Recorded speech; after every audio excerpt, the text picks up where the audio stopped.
책에서 여유를 담다. 책담. 책담에서 읽어드릴 이번 책은 오 헨리의 마지막 입세입니다.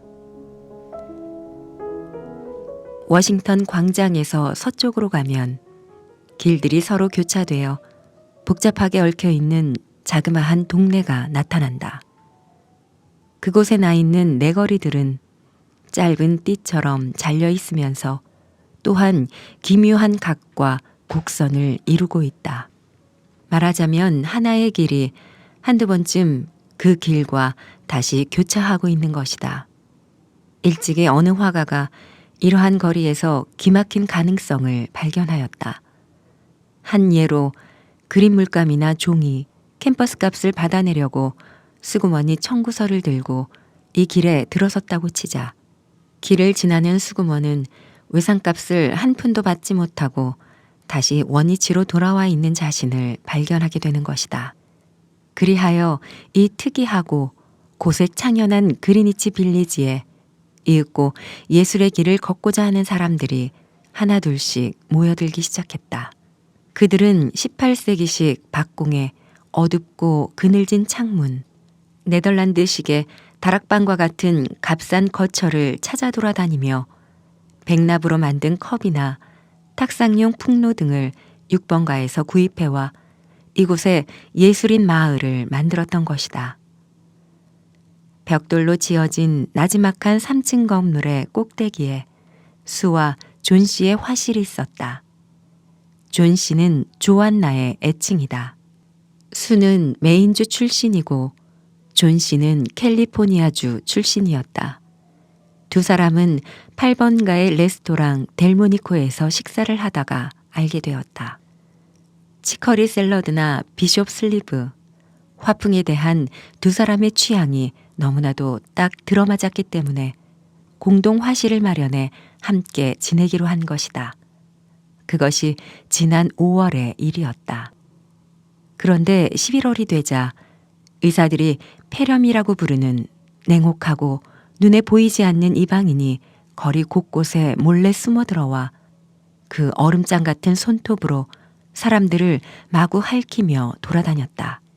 이 침입자는 맞은편 동쪽에서는 제 세상인 양 맹위를 떨치면서 단번에 10명이라는 한 묶음의 희생자를 냈다.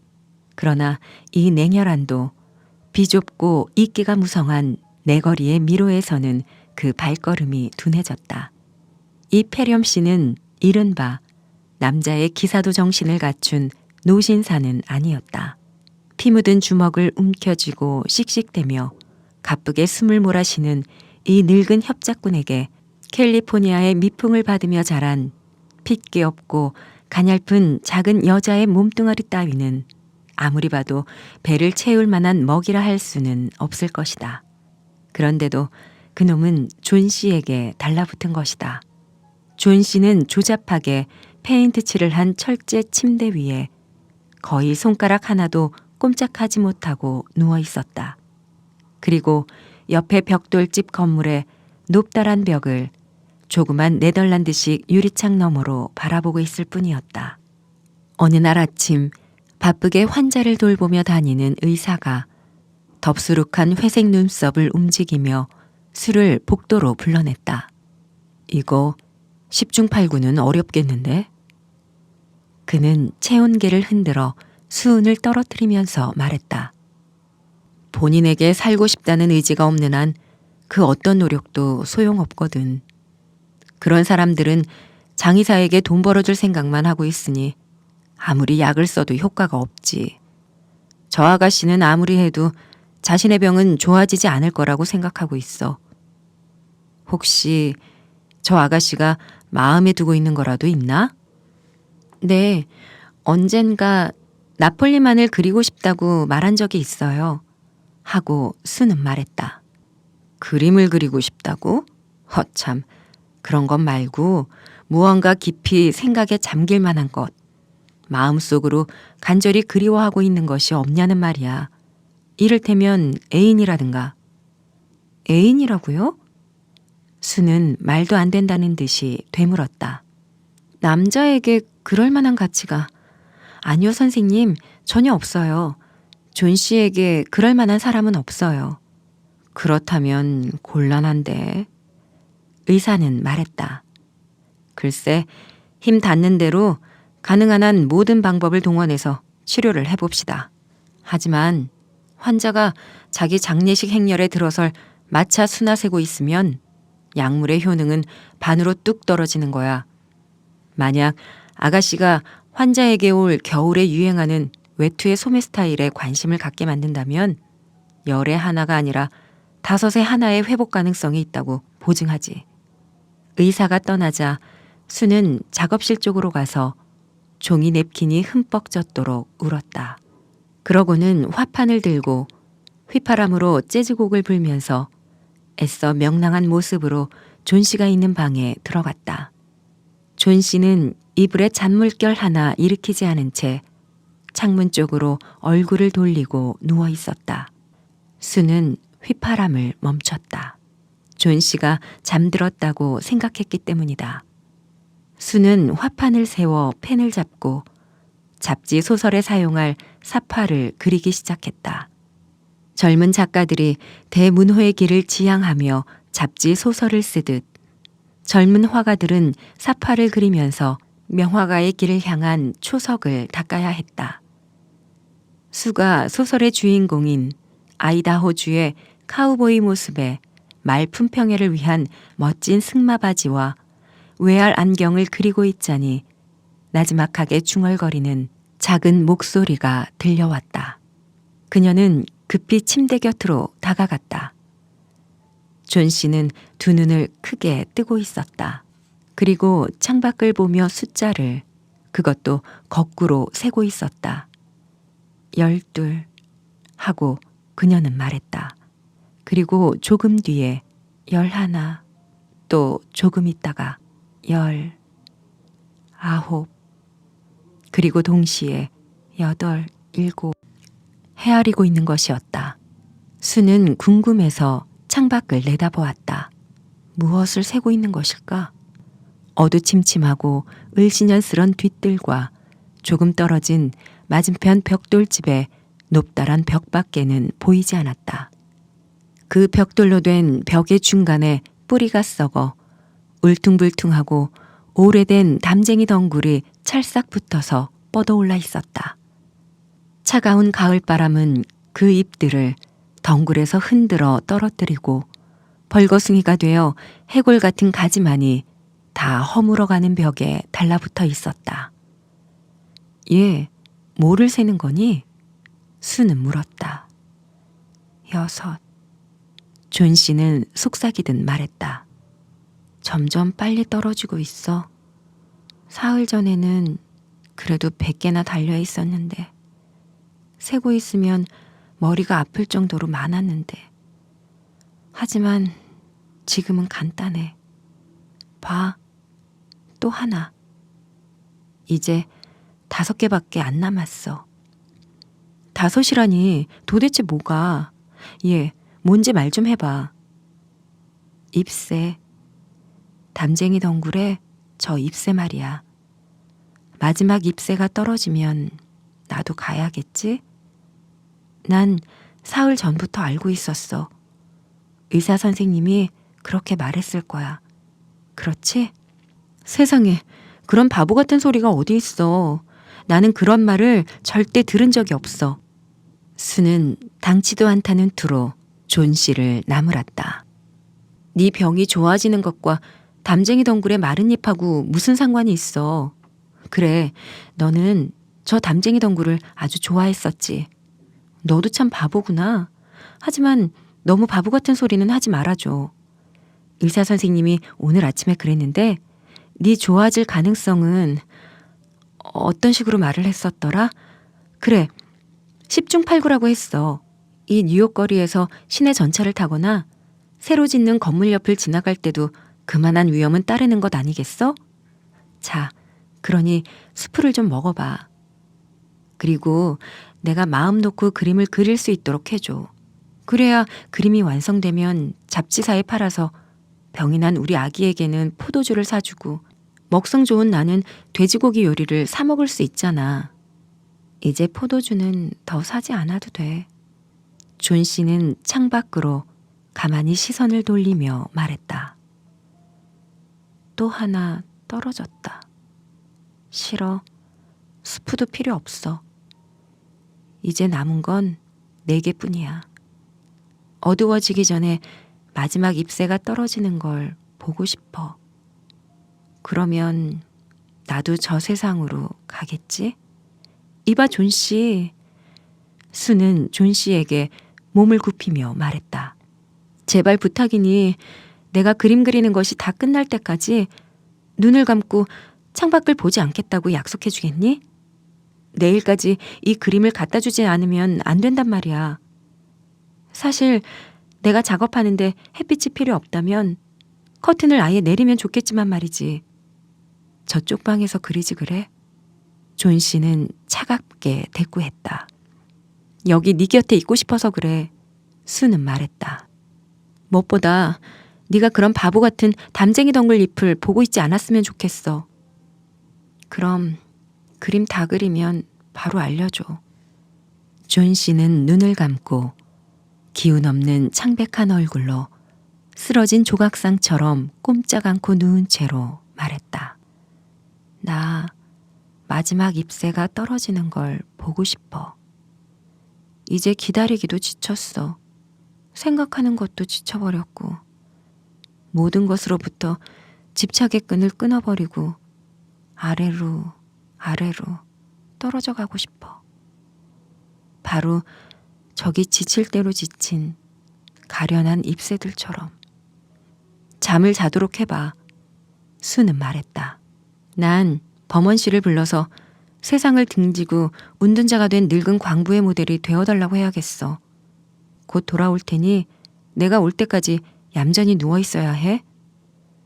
범원 노인은 그들의 방 아래층에 살고 있는 화가였다.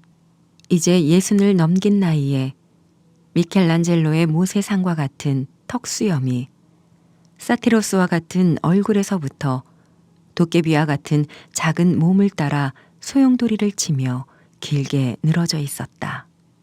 범원은 실패한 화가였다. 근 40년 동안이나 화필을 휘둘러 왔지만 예술의 여신에게 다가가기는커녕 그녀의 옷자락에 살짝 스치지도 못했다. 언젠가 걸작을 하나 그리겠다고 허구한 날 입버릇처럼 말하면서도 여태 손도 대지 못하고 있는 것이다. 최근 몇 년간은 광고 등에 사용되는 싸구려 상업용 그림을 그린 것이 고작이었다. 그는 전문 모델을 쓸 형편이 못 되는 이 화가촌의 젊은 화가들에게 모델이 되어주고 얼마 안 되는 수입으로 근근히 살아가고 있는데 툭하면 독한 진을 마시고는 곤들의 만들에 취해서 자신의 미래의 걸작에 대해 말하곤 했다. 그러나 한편으로 그는 몸집은 작지만 고집이 센 노인이었다. 타인의 유약한 마음에는 신랄한 냉소를 퍼부었지만 위층 화실의 젊은 두 화가 아가씨에게만은 그들을 지켜주는 특별한 맹견임을 스스로 자처하고 있었다.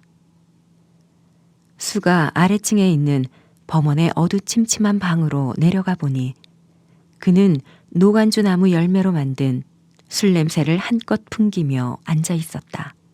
방의 한쪽 구석에서는 걸작을 위한 최초의 붓질을 기다리며 그곳에 25년이나 대기하고 있는 아무것도 그려져 있지 않은 캔버스가 이젤 위에 놓여 있었다.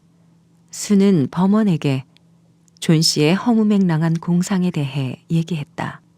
이 세상에 매달려 있는 그녀의 신락 같은 힘이 더 약해지면 그야말로 그녀 자신이 나뭇잎처럼 힘없이 떨어져 훌쩍 날아가 버릴지도 모른다고 걱정을 털어놓았다. 범원 노인은 빨갛게 충혈된 눈에서 눈물을 뚝뚝 흘리면서 존 씨의 터무니없는 공상에 경멸과 조소를 퍼부었다. 아니 뭐라고? 그는 소리쳤다. 다시 한번 말해보라고. 그 담쟁인가 뭔가에서 잎이 떨어지니까 자신도 죽게 될 거라는 멍청한 말을 하는 얼간이가 있단 말이야? 그런 바보 같은 소리 나는 들은 적이 없어. 나는 싫다고. 세상을 버린 얼간이 같은 은둔자의 멍청한 모델이 되는 것은 말이지. 수도 그래. 어째서 존 씨가 그런 상상을 하도록 내버려 두었지? 아, 불쌍한 윤 씨. 그 애는 병이 아주 심각해서 마음도 많이 쇠약해 있어요. 수는 말했다. 그리고 열 때문에 마음에 병이 생겨 그만 이상한 상상에 사로잡혀버린 거예요. 범원 할아버지, 굳이 모델이 되어주고 싶지 않다면 됐어요. 하지만 할아버지도 너무하시네요. 그렇게 심한 말을 하실 것까지는 없잖아요. 수도 별 수 없는 여자로구만. 범원은 소리쳤다. 누가 모델이 되어주지 않는다고 했어? 자, 따라갈 테니 앞장서라고. 반 시간 전부터 언제든 기꺼이 모델이 되어줄 거라고 말하려고 했었다고. 정말로. 여기는 존 씨 같은 좋은 사람이 병으로 누워있을 곳이 못 되는데 나는 머지않아 걸작을 그리고 말 거야. 그러면 우리 다 같이 이런 칙칙한 곳에서 벗어나는 거야. 정말이고 말고, 그렇고 말고. 두 사람이 위층에 올라갔을 때 존 씨는 잠들어 있었다. 수는 커튼을 창틀 밑까지 내리고는 눈짓과 손짓으로 신호를 하여 범원을 옆방으로 들어오게 했다. 거기에서 두 사람은 불안한 마음으로 유리창을 통해 담쟁이 덩굴을 바라보았다. 그러고 나서 두 사람은 잠시 아무 말 없이 서로의 얼굴을 쳐다보았다. 차가운 진눈깨비가 추적추적 내리고 있었다. 범원은 낡은 푸른색 셔츠를 입고 바위 대신에 거꾸로 뒤집어 놓은 냄비에 걸터 앉아 세상을 등진 광부의 포즈를 취했다. 다음 날 아침 1시간 정도 눈을 붙인 수가 자리에서 일어났을 때 존 씨는 생기 없는 눈을 크게 뜨고 초록색 커튼으로 가려진 창을 말없이 쳐다보고 있었다. 커튼을 올려줘. 보고 싶어. 존 씨는 속삭이듯 말했다. 수는 마지못해 그녀의 말에 따랐다. 그런데 이게 어찌 된 일인가? 기나긴 밤사이 세찬 빗줄기가 줄기차게 창을 때리고 바람이 거세게 휘몰아쳤는데 아직도 벽돌집 담벼락에는 담쟁이 덩굴 잎새가 하나 매달려 있었다. 덩굴에 달라붙어 있는 마지막 잎새였다. 잎의 뿌리 부분은 아직 짙은 초록색이지만 톱니 모양의 가장자리는 말라서 누렇게 변해 있었다. 그래도 용감하게 땅에서 20피트 정도 높이에 있는 가지에 매달려 있었다. 마지막 잎새야. 존 씨가 말했다. 밤사이에 틀림없이 떨어져 버렸을 거라고 생각했어. 바람 소리가 들렸거든. 오늘은 떨어질 거야. 그러면 그때 나도 함께 가겠지? 얘가 또 쓸데없는 소리를 하네. 수는 초췌한 얼굴을 베개에 기대며 말했다. 너 자신을 생각하고 싶지 않다면 나를 생각해봐. 난 어쩌라고. 존 씨는 아무런 대답을 하지 않았다. 이 세상에 그 무엇이 죽음이라는 멀고 먼 신비의 여로를 향해 준비하는 인간의 영혼보다 쓸쓸할까. 그녀를 대지의 흙이나 우정과 같은 것에 묶어두고 있었던 매듭이 한 가닥씩 풀려나가면서 죽음에 대한 상상은 그녀를 더욱 강하게 사로잡는 것 같았다. 날이 저물어 해질 무렵이 되어도 그 외톨이 담쟁이 잎새는 담벼락의 줄기에 찰싹 달라붙어 있었다. 또다시 밤이 찾아오고 변함없이 북풍이 몰아치기 시작했다. 차가운 빗줄기가 유리창에 부딪히고 네덜란드식의 낮은 처마에서 물방울이 뚝뚝 떨어지고 있었다. 밤이 지나가고 날이 완전히 밝아지자 무정한 존 씨는 커튼을 올려달라고 했다. 하지만 담쟁이 잎새는 여전히 거기에 있었다. 존 씨는 누운 채로 그 잎새를 한참 동안 가만히 바라보았다. 그러더니 가스 스토브에 올려놓은 닭고기 수프를 휘젓고 있는 수를 불렀다. 수, 난 정말 나쁜 아이였어. 존 씨가 말했다. 내가 얼마나 나쁜 인간인가를 보여주기 위해서 그 무언가가 저 마지막 잎새를 저곳에 남겨놓은 것이 분명해. 죽고 싶다는 생각을 하면 벌을 받을 거야. 스프 좀 갖다 줘. 그리고 우유에 포도주를 조금 넣어주고. 아니야, 우선 손거울 좀 가져다 줘. 그리고 베개를 몇 개 좀 내 등 뒤에 받쳐줬으면 좋겠어. 앉아서 네가 요리하는 거를 보고 싶어. 그리고 1시간 정도 지나자 그녀는 말했다. 수, 난 언젠가 나폴리만을 그려보고 싶어. 오후에 의사가 왔다. 수는 일부러 핑계를 만들어 의사와 복도로 나갔다. 아가씨가 살아날 가능성은 이제 반반이야. 의사는 수의 떨리는 여윈 손을 잡으며 말했다. 간호만 잘하면 아가씨가 이기는 거야. 나는 곧 아래층의 환자를 보러 가야 해. 범원이라는 노인인데 아마 화간 것 같아. 역시 폐렴이야. 나이를 먹어서 몸이 쇠약한 데다 급성이야. 그 노인은 살아날 가망이 거의 없어. 하지만 오늘은 병원에 입원하기로 되어 있으니까 조금은 편해질 거야. 다음 날 의사는 수에게 말했다. 이제 위기를 벗어났어. 아가씨가 이겼어. 앞으로 영양 섭취를 잘하고 간호를 잘 받는 것, 그것만 잘하면 돼. 그날 오후 존 씨는 초록색 털실로 별로 쓸모 있어 보이지 않는 목도리를 만족스러운 표정으로 뜨고 있었다. 수는 침대 곁에 가서 베개에 기대어 있는 존 씨 어깨를 감싸고 존 씨, 너에게 할 얘기가 있어 하고 말했다. 범원 할아버지가 어제 병원에서 폐렴으로 돌아가셨어. 겨우 이틀을 앓고 말이지. 요전 아침에 수희 아저씨가 아래층 방에서 혼자 앓으며 괴로워하고 있는 할아버지를 발견했대. 구두도 옷도 비에 흠뻑 젖어 있고 온몸이 얼음 조각처럼 차갑게 식어 떨고 계시더래. 비바람이 심하게 몰아치던 날 밤 도대체 어디에 갔었는지 아무도 알 수가 없었다는 거야.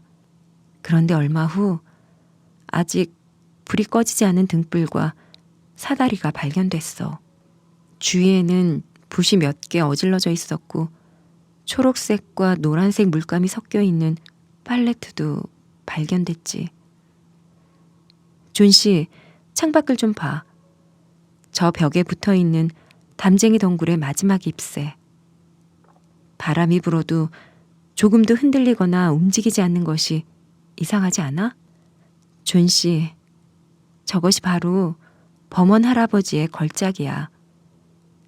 그분이 저곳에 마지막 잎새가 떨어진 날 밤 저걸 그려놓으신 거야.